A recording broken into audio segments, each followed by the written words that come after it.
Number 23, Oklahoma wins basketball loss to number 24, West Virginia, 70 to 66. And I will say this, it was a classic battle if you kept by the play-by-play or even watching it on TV.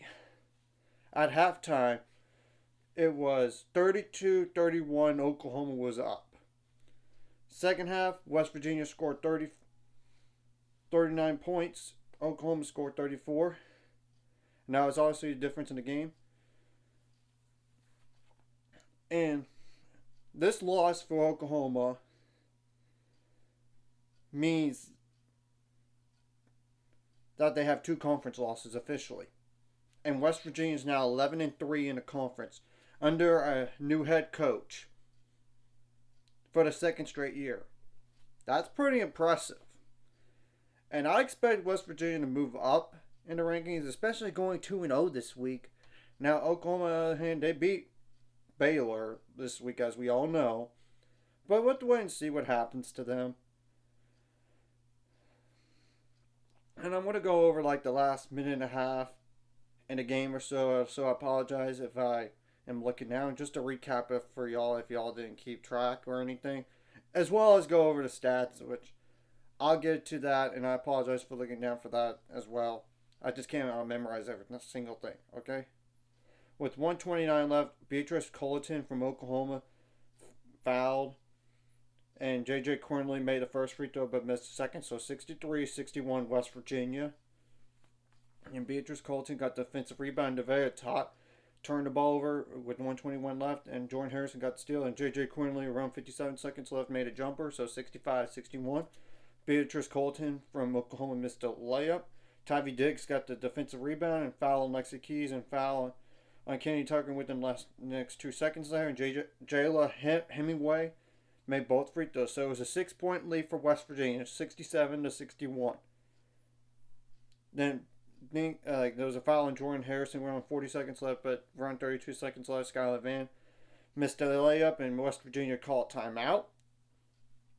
And the defensive rebound by Kaya Watson and a foul on Lexi Keys, and Jordan Harrison made the first free throw, but missed the second, so 68-61. And Skylar Van got the defensive rebound. And around 20 seconds left, Nevaeh Tot made a layup, so 68-63.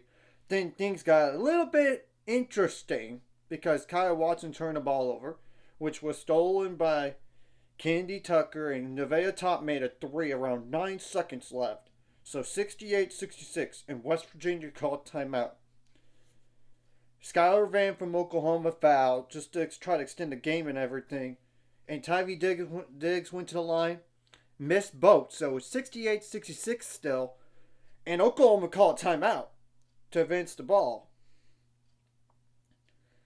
And Jordan Harrison from West Virginia fouled. And you're probably thinking, what are you doing, West Virginia? Why foul there? Let them shoot the ball.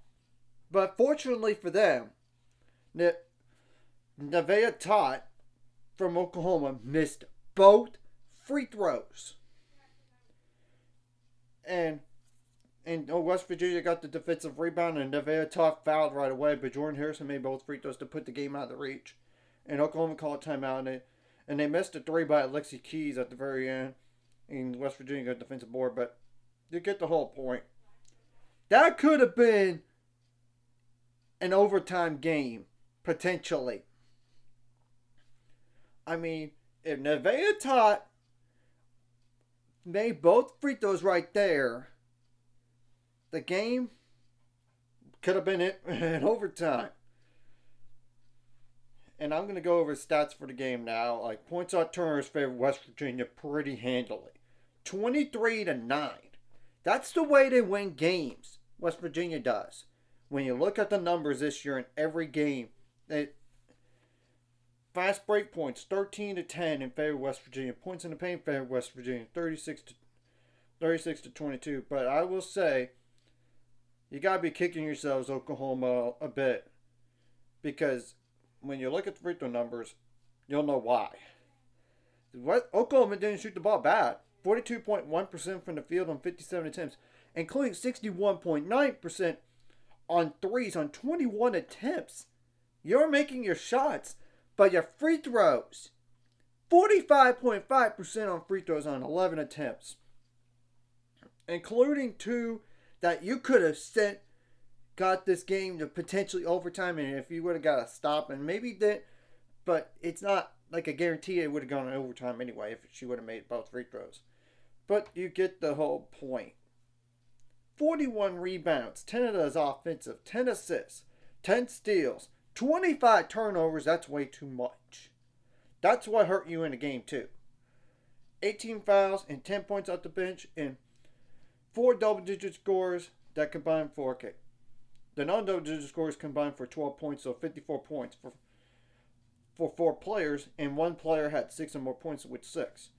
And West Virginia had, 6 plus 12, that's 18 plus 9, that's 27 points off the bench, and 4 double-digit scores that combined for, 10 plus 11, that's 21, plus 18, that's 39, plus 12, that's 51 points, and 2 other players, 6 or more points that combined for 15, 6 plus 9, and they shot 40.3% from the field on 62 attempts, 26.1% on threes on 23 attempts, so you made 2/3 of your free throws on 21 attempts, so could have been a little bit better down the stretch if you would have made some free throws, or free throws in general, but either way, you got the win. I give you credit for that. 31 rebounds, 8 of those offensive, 13 assists, 12 steals, 3 blocks, 14 turnovers, 16 fouls. And by the way, Nevaeh Tot for Oklahoma, when you look at the percentage on free throws for this year,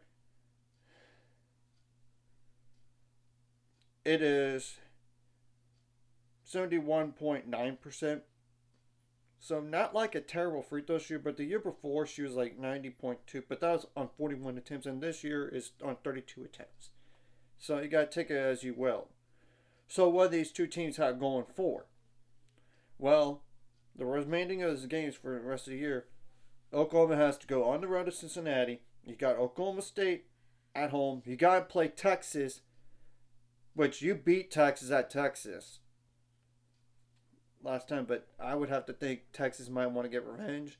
And then you got to go on the road to Kansas, and Kansas is a NCAA bubble team, tournament bubble team right now. They need all the wins they could get, so you got to be careful.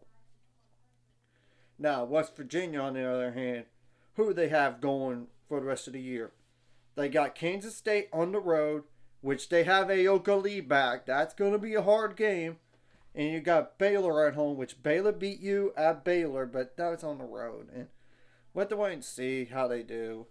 And you got Oklahoma State on the road. Then you got TCU at home. So really, it's those first 2 games for West Virginia that are the trickiest, so to speak. But you still cannot sleep on other opponents. I mean, the last time West Virginia played a ranked opponent, that was on the road to Baylor, and they lost. And they did, and the time before that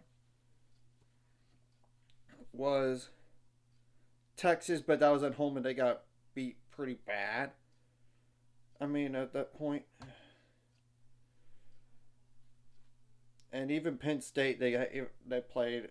That was when they were ranked earlier this year, like in December.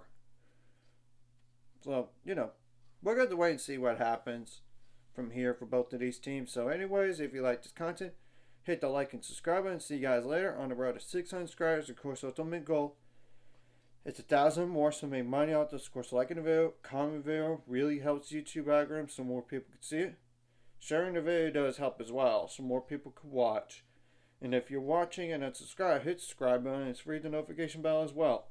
And both these teams did not play each other prior to this game. So if Oklahoma loses one more conference game and West Virginia wins out, they might be the 1 seed in the Big 12 tournament, potentially. Potential.